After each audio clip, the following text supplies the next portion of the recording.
Good afternoon, everyone, and thank you for tuning in for another Career Tip Tuesday. I am your host, Sherry Sims, founder of Black Career Women's Network, and I am on location at my favorite co-working space today here in Cincinnati. So welcome again to Career Tip Tuesday. I want to jump right in, and of course, you all know the drill. When you come in, please let us know where you are tuning in from.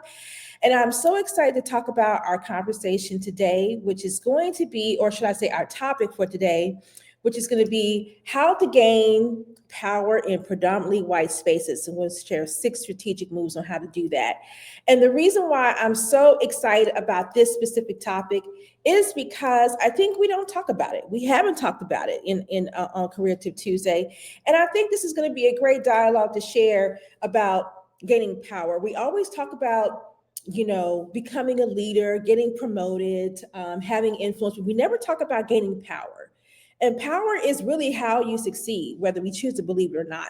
So when you are thinking about your next level of movement, think about how you also not only position yourself, but how you are gaining power in the position that you are in. And I always love talking about this. This is one of the things I love to talk about the most. I don't know why. It's all something about power.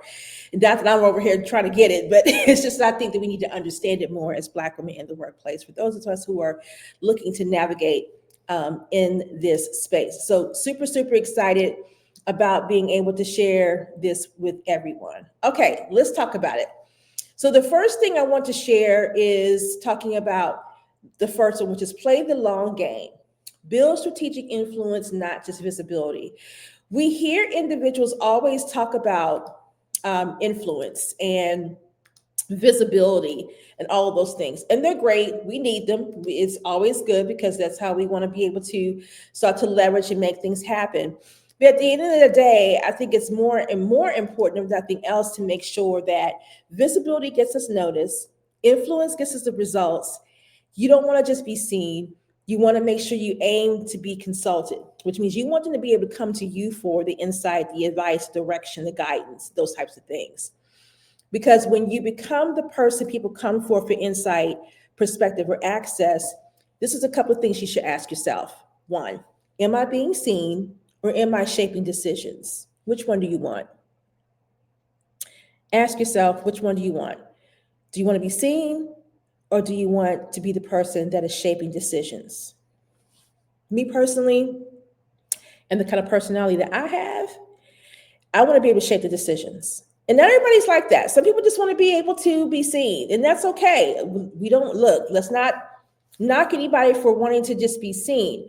But, it all depends on the type of personality that you have. For me personally, I want to be able to influence and being able to be someone who can create change within an organization. So for me, I would want to shape the decisions. I would want to be a part of helping to shape those decisions. So I think it's important to think about it from that perspective. How do you want to be? What are you going to be known for, right? And 2, when we think about playing the long game is not just about the visibility. It is about the strategic influence and where do you want to go? And where is this type of strategic influence going to take you, right?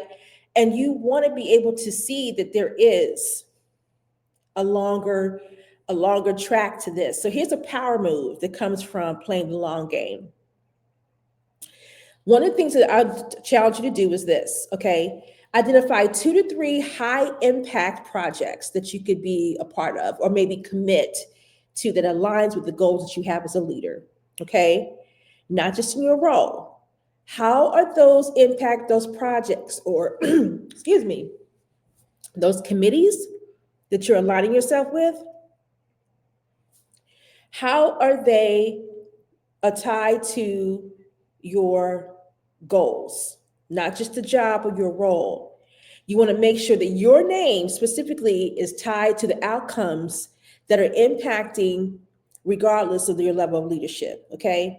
The outcomes that matter to the organization, because that's what they're looking at.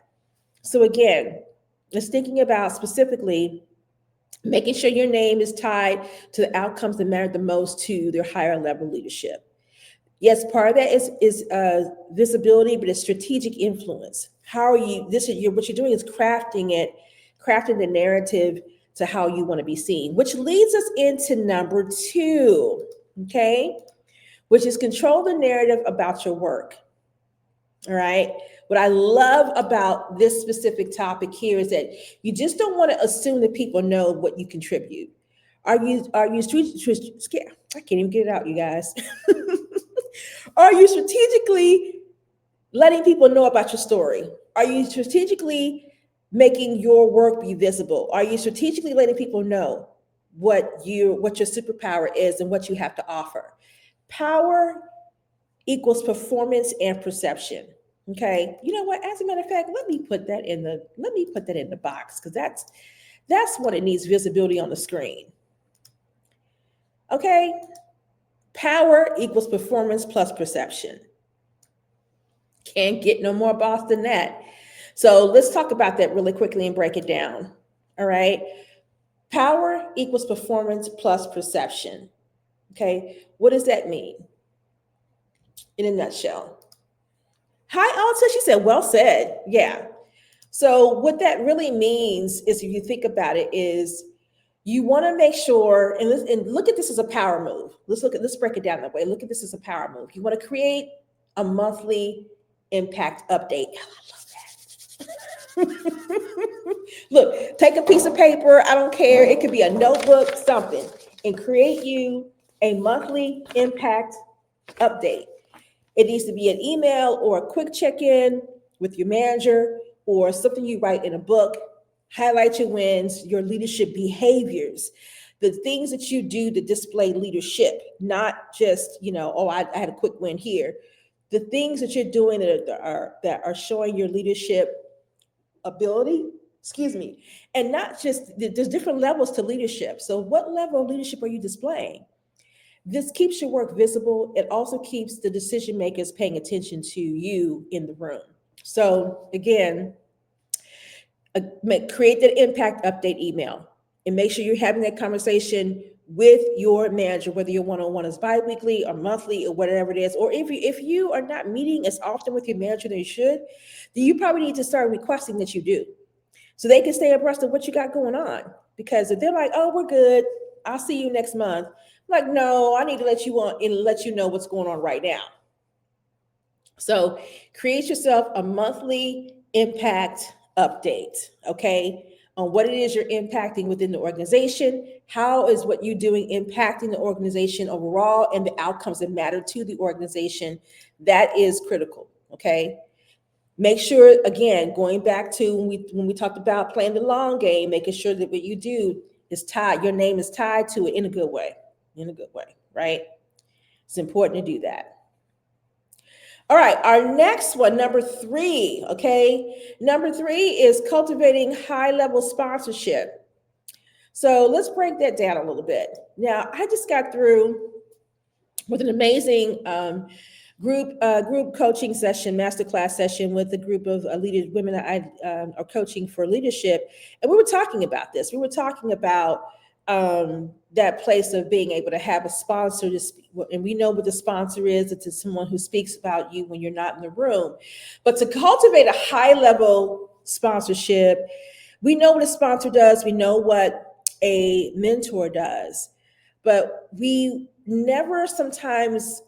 always look for the mentor and we skip over the sponsor, because sometimes some of us think that maybe getting a sponsor is unobtainable. And that's not necessarily true, right? We know the sponsors are senior leaders.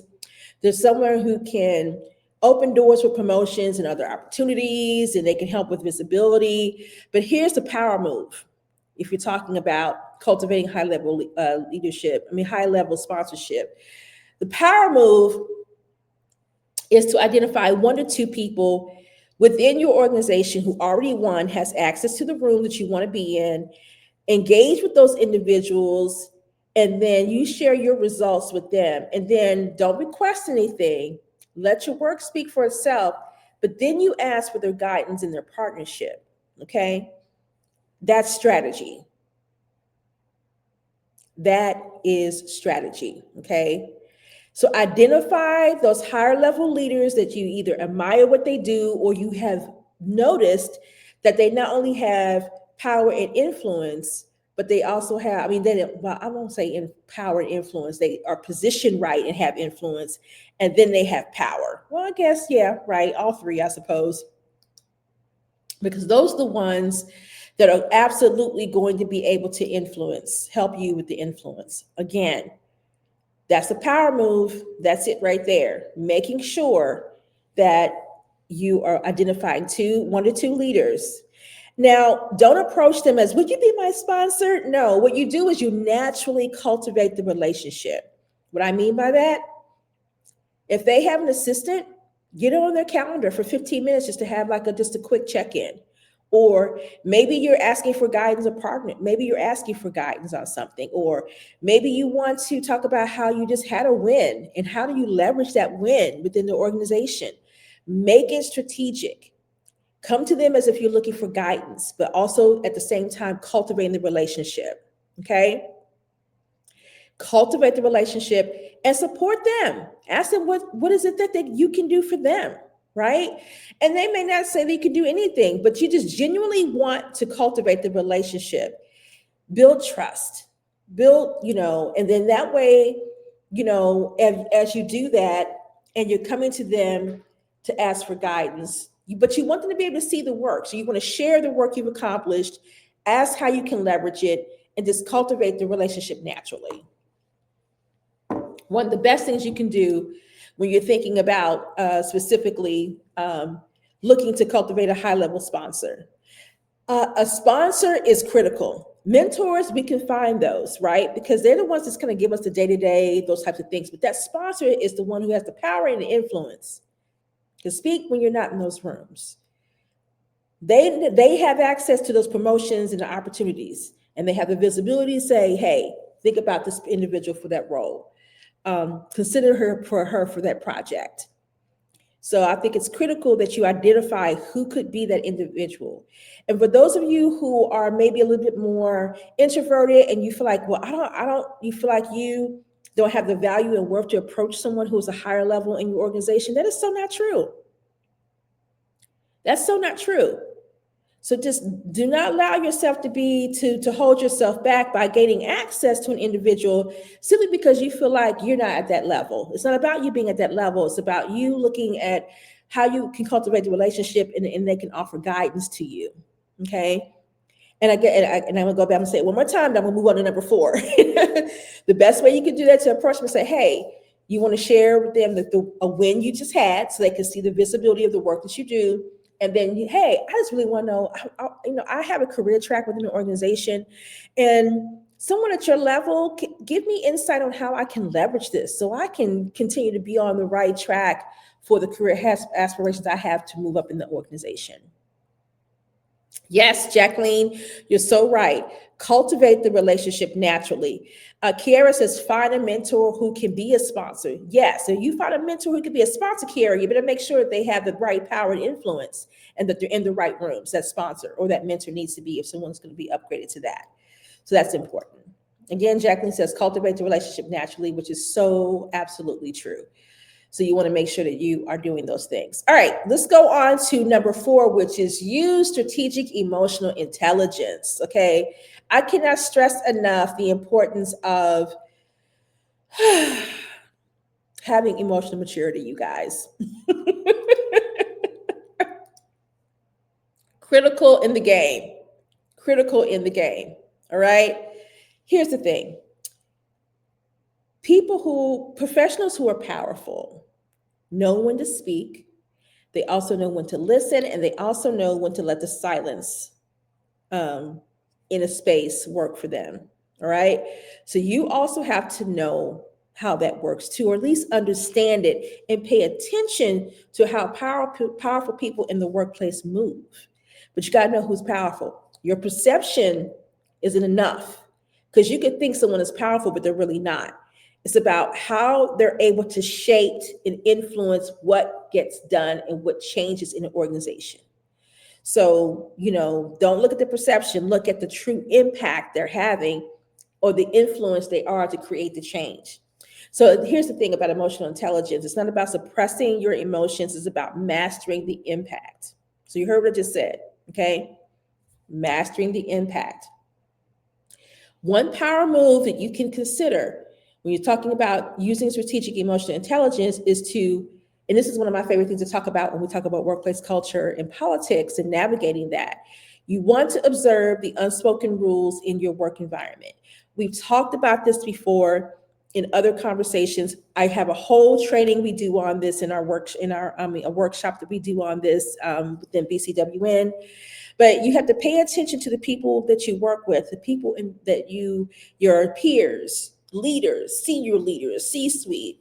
Pay attention to who gets heard, how decisions are made, how are people adapting to delivery styles I can't even get it out, you all, strategically, and who is moving around in the space and not compromising their authenticity, right? So looking and paying attention to those hidden workplace rules are absolutely critical, okay? Because that's the real rules in the game. And if you're not paying attention and you start kind of moving in a way that maybe doesn't look like that, you may stick out like a sore thumb for the wrong reasons. So again, observe the unspoken rules. I'm gonna say it again: who gets heard, how the decisions are made or how they're flowing, and you want to adapt your delivery style strategically. Don't change who you are, but just adapt. So because that way, the adapting that you're doing is not selling you out. What it's doing is helping you to gain more visibility and to get noticed more. If that makes sense, what I'm saying.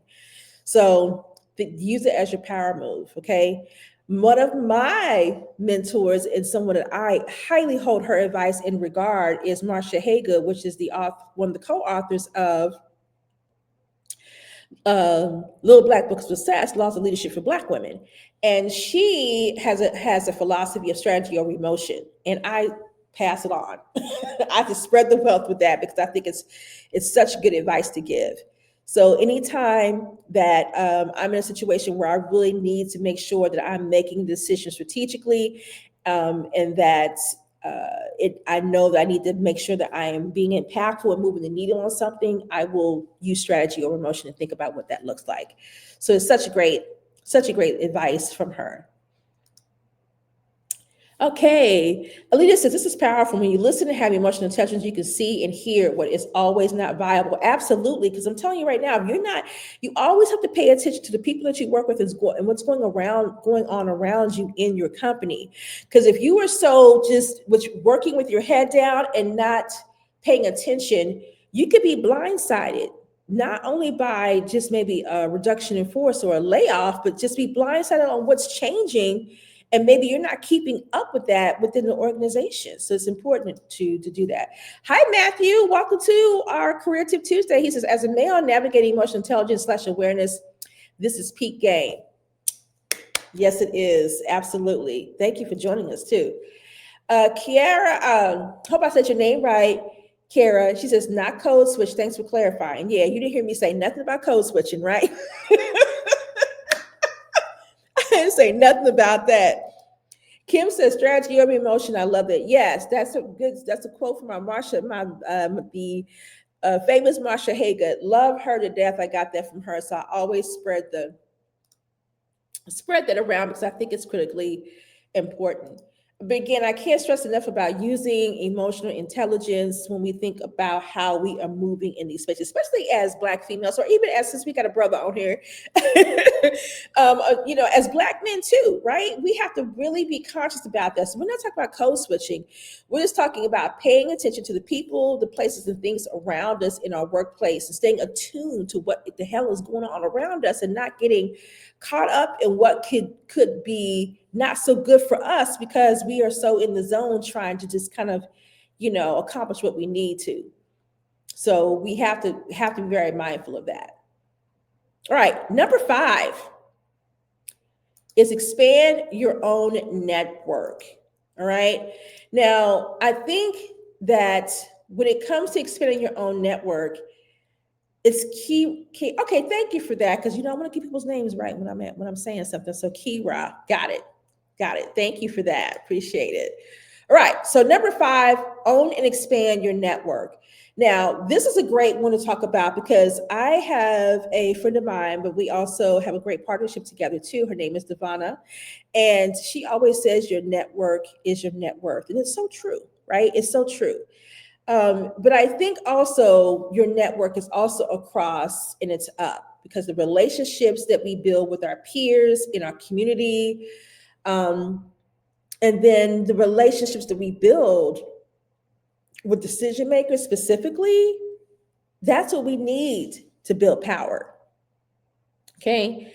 You build power by having those types of relationships with those individuals. Again, going back to the number one that we were talking about, you have to have relationships with those individuals who are who have the power to change things. Because if you don't have the power to change things, is it really power? Okay, so that's who you want to connect with. So one of the power moves I suggest that you can do when it comes to owning and expanding your network is, if you haven't done this already, this is probably a good time to do it. Join a professional organization in your industry.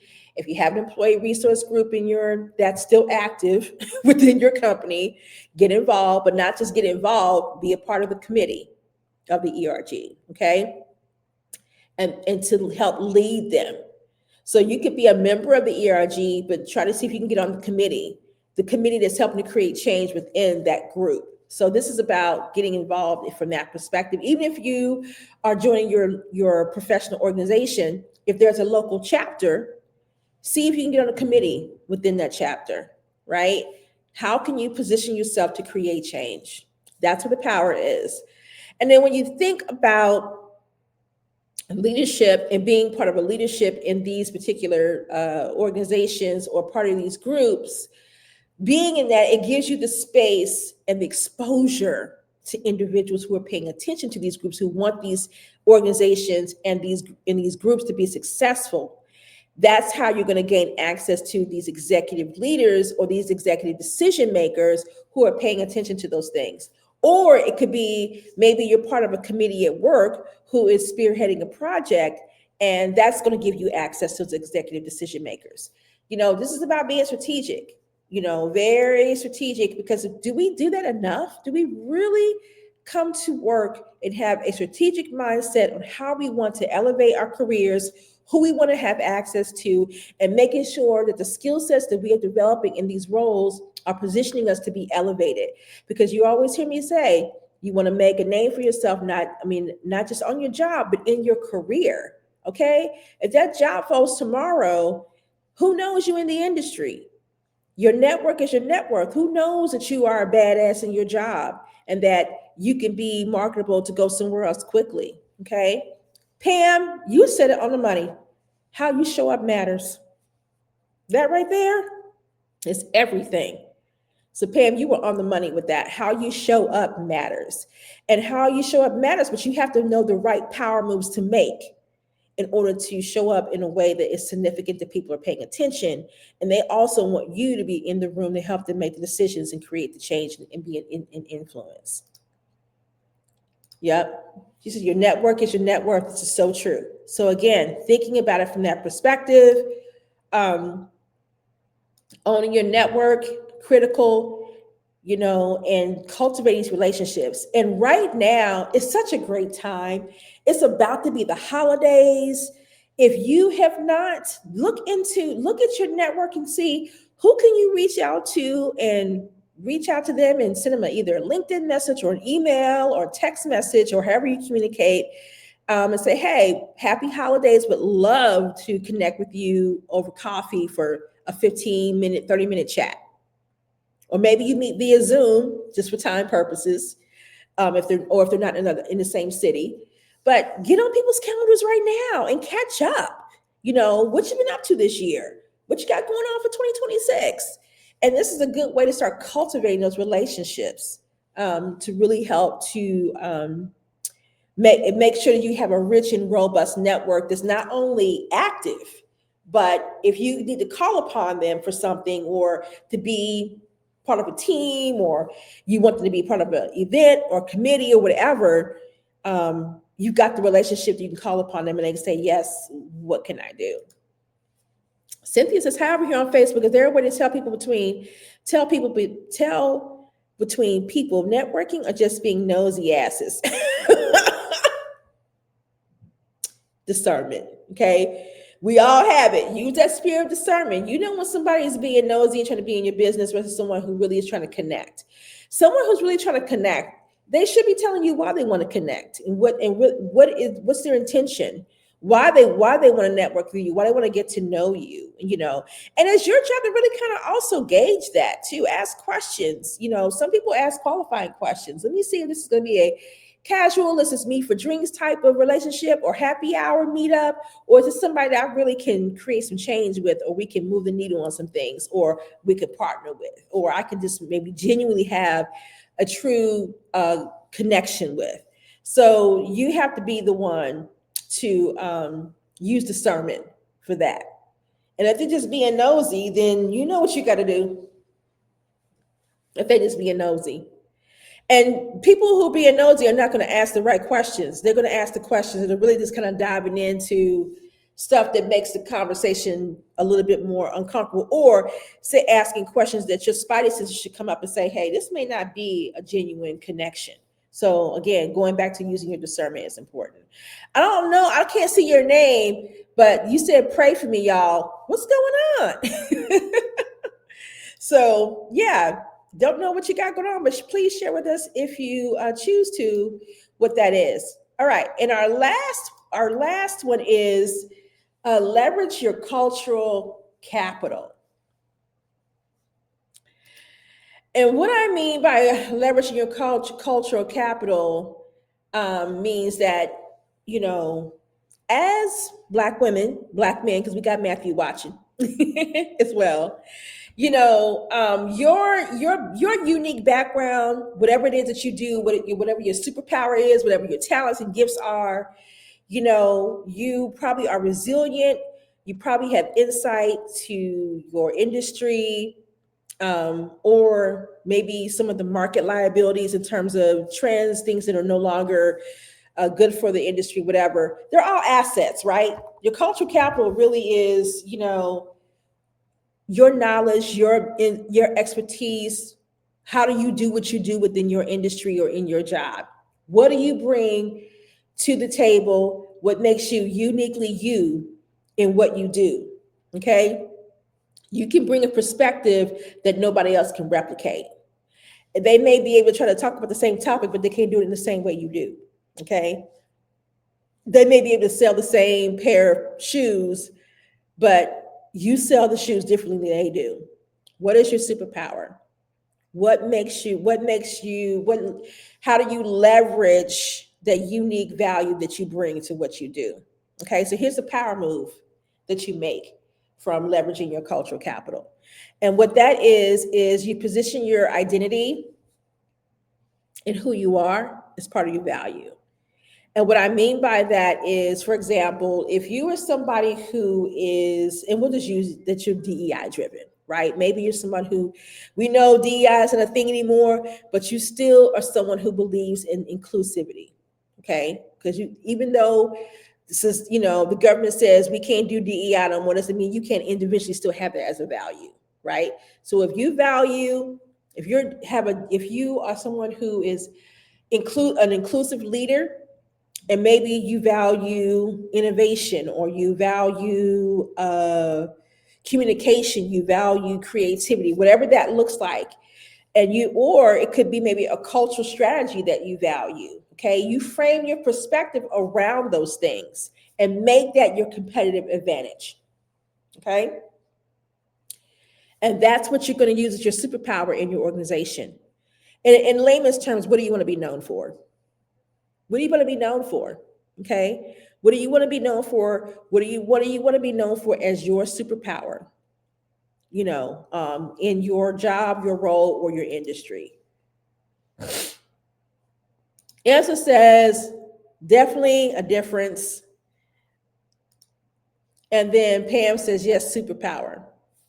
Yeah, we're praying for you, Fed employee. Yes, we are. We are hoping that they open it up. So yes, praying for you and anybody else that is going through that right now.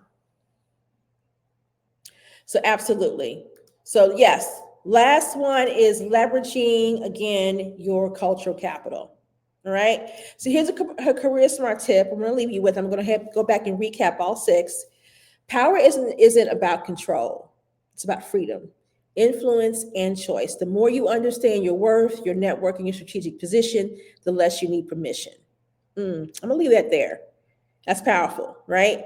So I want to leave you with all thinking about this. As you strive for that next level opportunity, as you strive for whatever, whether it's more money, more, for more responsibility, leadership, title, think about, ask yourself, why do I want these things? And once you answer those questions, just make sure that you are thinking about, how am I also gaining power in this role? Okay. Because, the whole title of this whole thing was to say how to gain power in predominantly white spaces.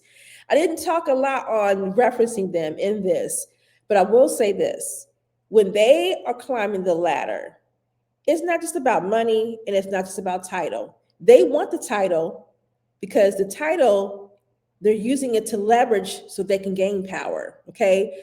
We as Black people, I'm gonna say this, and you can argue me down if you want to. Look, I love healthy rumblings, so we can talk about this if you want. My philosophy, I'm gonna just put mine, because I don't want nobody thinking I'm trying to give some advice that's universally not agreed on.